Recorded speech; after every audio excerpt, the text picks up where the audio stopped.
Oh, it's gonna bite me. Yeah. Hi, I'm Ethan Zahn, and welcome to Earth Tripping. I'm on a journey to explore the biggest cities in the world in an eco-friendly way.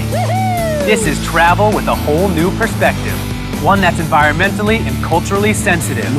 I'm out to see the city, meet the locals, experience their culture, and learn the innovative ways they help to preserve our planet.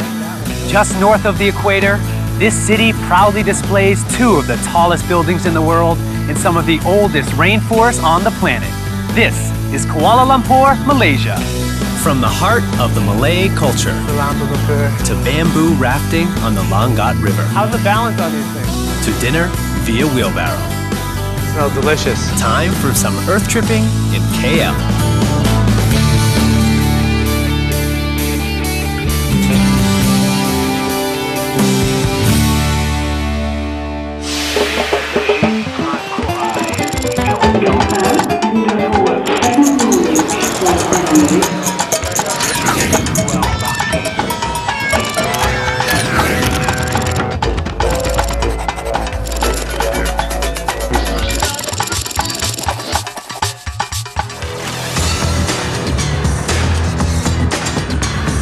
Kuala Lumpur, or KL as it's commonly called, is situated on the west coast of Malaysia in the state of Selangor. It's home to 1.5 million people, and it's the capital of the fastest growing country in Southeast Asia. KL began as a mining settlement, and only 150 years separate the time when this modern city was a pristine forest. The population is a mix of Asian cultures, and the main religion is Islam.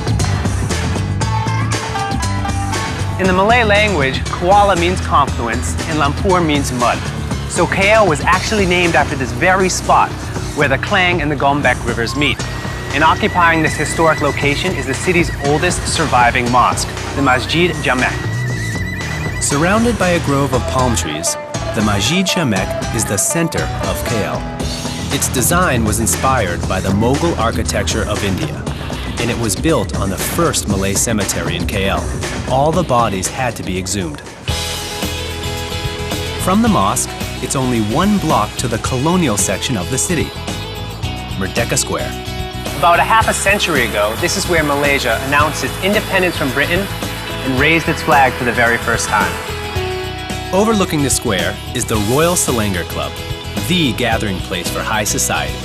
This is where the worldwide running and drinking club, the Hash House Harriers, first kicked off in 1938.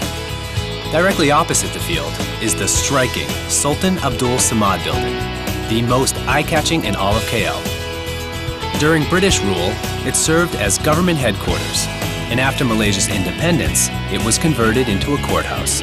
Today, city residents flock to the clock tower to usher in the new year.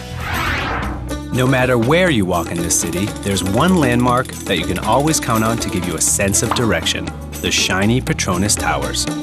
Until recently, they were the tallest buildings in the world. And lying in their shadow is Kampung Baru, the original Malay neighborhood of Kuala Lumpur. This village was originally sectioned off by the British to ensure the Malay would always retain their own land. It's a maze of winding streets with traditional wooden homes, small shops, and houses covered with zinc and tin roofs. This Kampung Baru is really one of the last bastions of traditional houses in Kuala Lumpur because you have a very village kind of feel, and that's why people love it. People were basically invited to come as farmers. Those who were already here were given the plots of land. As time went by, the land was distributed among the descendants. So now there are a lot of owners and they are free to sell the land, but there's one restriction: they can only sell it to other Malay people. The kampung is packed with small shops, which are a great place to find traditional and even customized Malay clothing. This is a typical Malaysian songkok, and it's made out of velvet. It covers the head. This hat, not so much me. Maybe I'll have better luck with a sarong. Just follow what I do. Okay. Okay, put it over your head there. These are very comfortable. You wear them at home, you wear them to the mosque. You quickly swing around either your left or right hand like this. Okay, can you do that? Just quickly swing. Oh, you have to, yeah, you can put your shin. That's a little bit cheating, but that's fine. Okay, then just put the other one over it as well. All right. Okay, okay, like this. And so you just tuck it in. Tuck it in as much as you like. Tuck it in. Okay, and there you go. I think it looks all right. Yep. My journey here coincides with the Islamic holy month of Ramadan, where Muslims fast between sunrise and sunset. During Ramadan, the Kampung Baru Mosque accepts food donations to help with a traditional porridge called bubur lambak. Najib and I are taking these bags of rice to give to the mosque and help volunteer with some of the cooking. Assalamualaikum. Salam. Masjid Kampung Baru. We have some rice for you. Everyone working here is a volunteer. It's good merit to provide food for those who are fasting. So when they break the fast at sundown, there's something for them to eat. So it's almost an honor to come here and help cook with the food. It's an honor. It's fun. The name bubur lambok simply means mixed mass porridge. The taste depends a lot on the ingredients donated and can be any combination of beef, chicken, or goat. One pot of porridge can feed up to 200 people. Garlic and onion. That's a wonderful smell. Whew. Am I doing a good job? It's cooked with love. In my hand, I have the secret blend of spices, and that's what makes this porridge so special. No one but these chefs in here know what goes in this bag. That has some punch to it. Oh my God.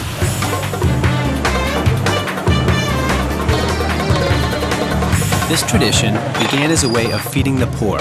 Smells good. But nowadays, it's popular for anyone in the village to come by for a share of the bubur lambak. Today we have 2,000 bags to hand out. As you can see, everyone's standing in line. Salam bubur. Every person gets one bag, and you're only supposed to pass the food on with your right hand. Correct? Yes, culturally here, it's always with the right hand. It's the polite hand.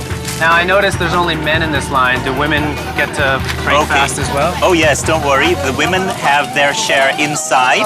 Islamic law is strictly observed during the month of Ramadan here in KL. In fact, if you're Muslim and caught eating during the day, you can be fined and even arrested. Salam bakur. The mosque isn't the only place to get food for the evening breakfast.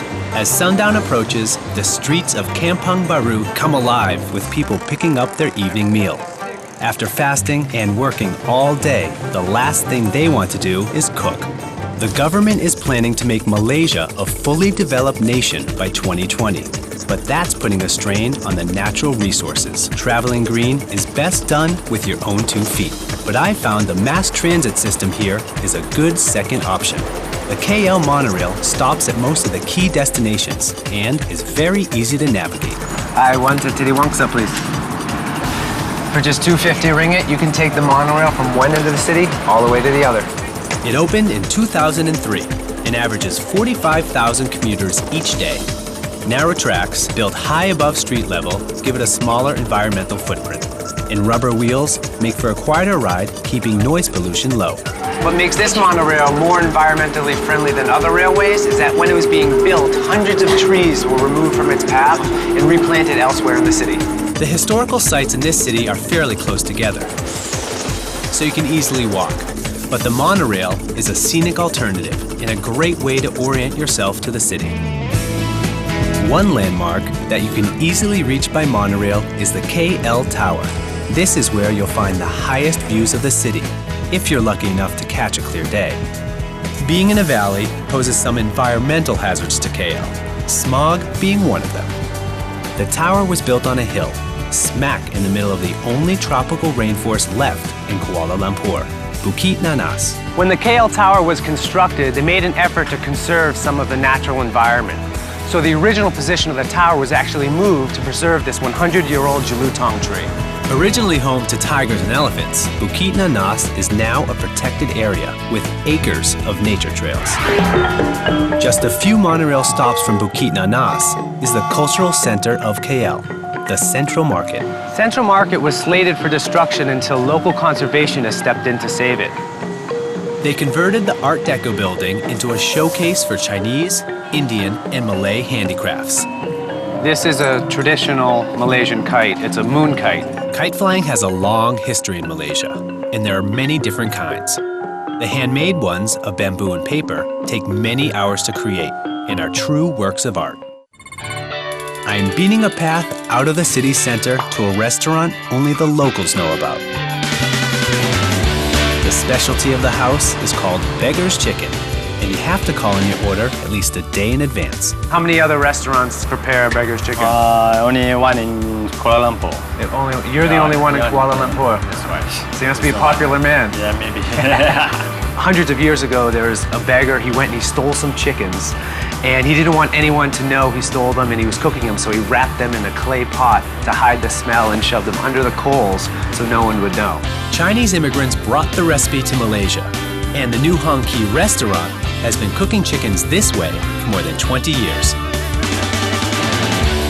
First, the chicken is stuffed with organic herbs like ginseng and oxenberry. Then, the legs get folded inside the belly. Wish I was that flexible. After a little time marinating in soy sauce, it's covered with several layers of paper. I'll time you to see how fast you can do one. Perfect. 2 more layers. I'm gonna put a bow on mine. It's like a little chicken Christmas present. Next up, several layers of clay. Get our hands dirty a little bit. This way. Yeah. I'm gonna put an E here for the earth-tripping chicken. Then what do you do with this? Wash. The chicken gets shoveled into hot coals, where it cooks for 6 to 8 hours. It's a heavy chicken now.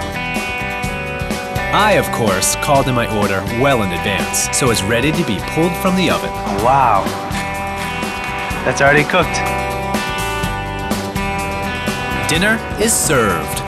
Yeah, this is our beggar chicken. Yeah. I've never had a meal served to me in a wheelbarrow. Hammer in hand, it's time to break open my dinner. Ah, it's still hot. Is it? Now this is the reveal. It smells delicious. And then you just cut it up like No that. need to cut. Just No need to cut. Yeah, You just rip it off and start eating. Okay, stop it.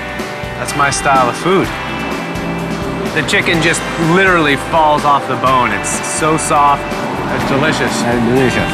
This will be a meal I will never forget. Curious to see what else the state of Selangor has to offer, I'm traveling to the land of the Orang Asli, the indigenous people of Malaysia. They played an important role in early trade when the raw materials of the jungle were in demand. But as Kuala Lumpur developed, their way of life became obsolete. Today, just over 100,000 remain living in the outskirts of KL in the jungle interior of Malaysia. Here along the Langat River, the Orang Asli earn a living while maintaining their philosophy of being the guardians of the forest. The forest is part of who they are, and they want to see it preserved. So sustainable tourism can really make a difference here. Josen from LI榎U Adventures teaches travelers about life in the jungle while providing a source of income for the native people. I've come to learn how to build a traditional bamboo raft and float it down the river. Bamboo is one of the most eco-friendly materials on the planet. It grows super fast, and the deeper into the jungle you go, the older and stronger the trees. Adam, my Orang Asli guide, and Josen takes us in search of suitable trees. The trick to cutting down bamboo is to make a V with the machete. It looks easier than it is. Okay. Here we go. Okay, here you go, guys. Woo! All right. If you notice, I have a nice, precise, clean chop right here. Just like the Orang Asli. Okay. Hey! Woo! Okay. How many chops does it take you to do it? Kalau saya potong, 4 kali pun putus. Oh, just 4 times. 4 times. Oh, well, I'm gonna see if Adam can do it in 4 chops. Yeah, he said you can. Okay. 4. You chop sekarang. You tunjuk dia bagaimana chop saja. Oh! 3! He did it in 3! Well done! Champion! My team treks down to the river's edge, and our bamboo goes into the water. It's important to build the raft in the water. If you build it on land and then bring it in the water, all this stuff loosens up and your raft will fall apart. It's a lot easier for them to build it because the bamboo will float and they can move it around easier. Because you build it on land, it's very heavy. Yeah. So you use the leverage on water. There you go. It's all coming together. Yeah. And this can sustain some pretty significant weight? About 3 people. 3 people. It's not so stable, but that's the fun part. Everyone ready? Let's go. Pretty fun, man. We enjoy nature and we want to advise people who are coming to Malaysia. We want to work with operators who are responsible not just to the clients but towards nature as well. It's a form of sustainability for ecotourism, so we are one step higher than Eco Adventures. At the end of our river run, our raft will be donated to the local villagers. They'll build fences and furniture, whatever things they need to do with it. It's kind of like recycling. Definitely like Yeah, recycling. so nothing goes to waste. Well, the raft made it, man. All the way down the river. There were a few little rapids here and there. I'm soaking wet. I fell off once, but what an amazing adventure. Traveling northwest across Selangor, I'm continuing my earth tripping in the land of the paddy fields. 80% of the land here is rice paddies.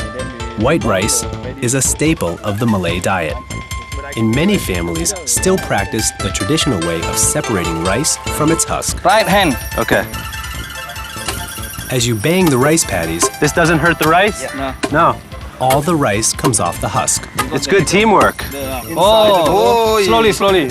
And you say you're the expert. It's all over the place. This is my first time.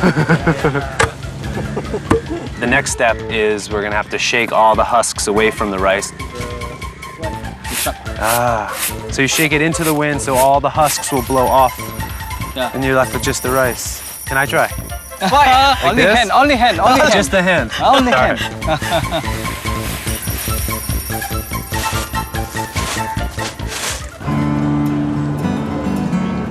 Malaysians eat a lot of mangoes, one of my personal favorites, but unfortunately, not a local fruit where I live. How do you say mango in your language? In Jawa, they call pelam. Pulam. No. Their pronoun is lam. Pulam. Yeah, that's right. I'm here to help the mango growers with some tree planting and sink my teeth into a locally grown, deliciously ripe mango. The 350 trees on this plantation produce about 10 to 15 tons of mangoes each season. Do you need help? You want to? I want to do it. That's why I came here. Well, that, but have I mentioned I'm salivating for a fresh mango? Who goes and picks all the mangoes? You do it. Yeah, and my family. And how do you know when a mango is ripe? When the color is changed From green to from green to yellow. yellow. You have to promise when it makes its first mango, you will send it to the United States. I promise. All Don't right. worry. It'll be 3 years before I get that mango. So we go in search of a juicy one that I can try right now. This is ripe already. This is ripe. Ah, is it? I didn't even need this. You teach me how to cut it. Perfect?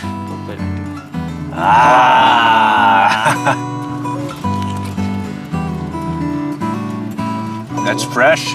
Yeah. How about the taste? Very sweet. Very sweet. Very sweet. So do you eat mangoes every day? Every day.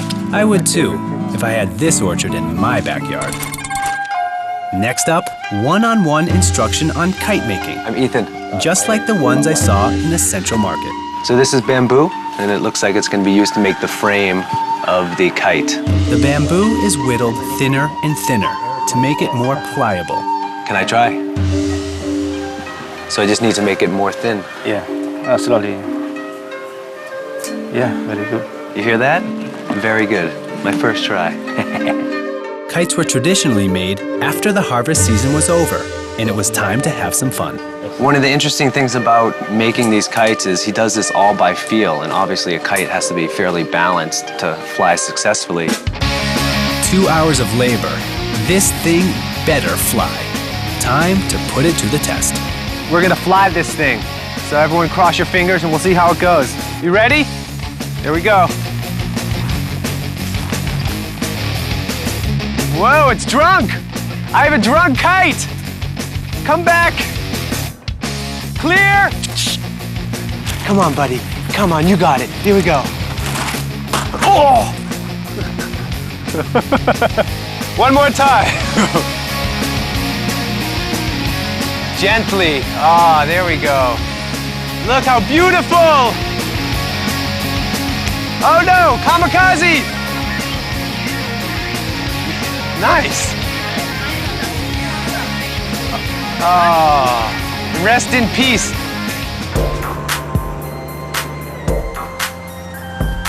As the sun begins to set across the rice paddies, I join my hosts for a traditional breakfast meal.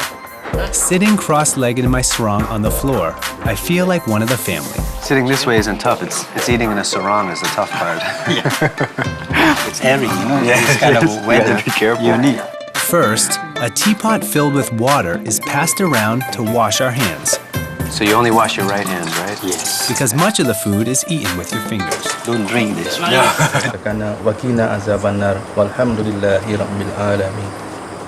After the prayers, it's time to eat. Doing a good deed during this month is like doing 10 times in other months. So do you think they're learning from me and I'm learning from them? Yes, yes. So how is your stomach? My stomach's, I think my stomach's pretty good. In fact, it's full. Just 7 miles north of the city limits, I've arrived at my final destination in KL. Behind me is the most sacred Hindu site in all of Malaysia, the Batu Caves. The caves were hidden by the jungle until they were officially discovered in 1878 by American naturalist William Hornaday. Shortly after, Hindus began making pilgrimages here and turned the limestone caves into a shrine for Lord Murugan, the god of war. When you first arrive, you'll want to spend some time exploring the Hindu temple at the base. The roof is an explosion of psychedelically colored Hindu deities. Inside, priests offer puja, and visitors are welcome to roam around to admire all the wonderful art. The steps up to the caves weren't built until 1931.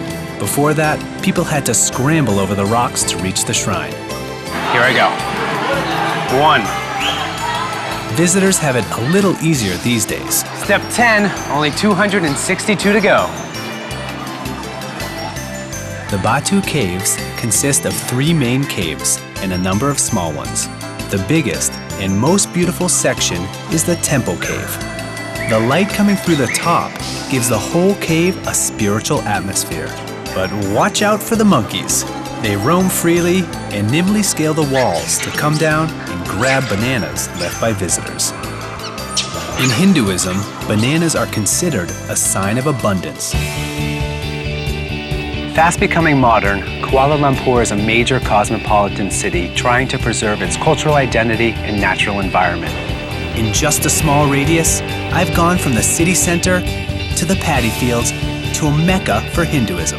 I've met some incredible people, experienced the great beauty of this country, and seen a whole new side of Asia.